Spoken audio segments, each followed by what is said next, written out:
नवरात्रि के दूसरे दिन माता के दूसरे स्वरूप की पूजा की जाएगी। माता का दूसरा स्वरूप क्या है, किस ग्रह से इनका संबंध है?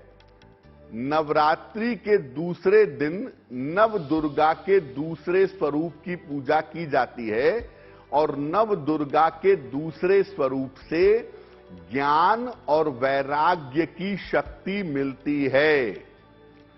अगर आपको जीवन में ज्ञान चाहिए, ईश्वर की तरफ चलने की कृपा चाहिए, तो आप नव दुर्गा के दूसरे स्वरूप की पूजा करेंगे। और नव दुर्गा का दूसरा स्वरूप है माता का ब्रह्मचारिणी स्वरूप। प्रथमम शैलपुत्री च द्वितीयम ब्रह्मचारिणी। ब्रह्मचारिणी का मतलब होता है जिसका मन ब्रह्म में, साधना में, तपस्या में लीन रहता हो।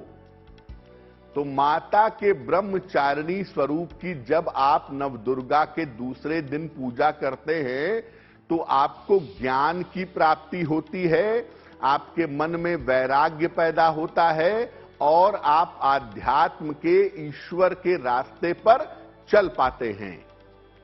और नव दुर्गा के दूसरे स्वरूप की पूजा होती है सफेद फूलों से, श्वेत पुष्प से माता ब्रह्मचारिणी की पूजा की जाती है।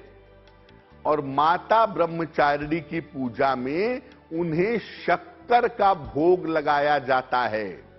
उन्हें शक्कर का भोग अर्पित करके उनसे प्रार्थना की जाती है।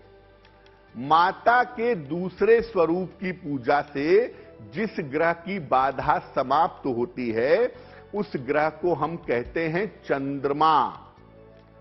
अगर चंद्रमा आपकी कुंडली में खराब है या चंद्रमा संबंधी बाधाएं आपको परेशान कर रही हैं, तो नव दुर्गा का जो दूसरा स्वरूप है माता ब्रह्मचारिणी का स्वरूप, उनकी पूजा करने से आप अपनी कुंडली के बिगड़े हुए चंद्रमा को बेहतर कर सकते हैं।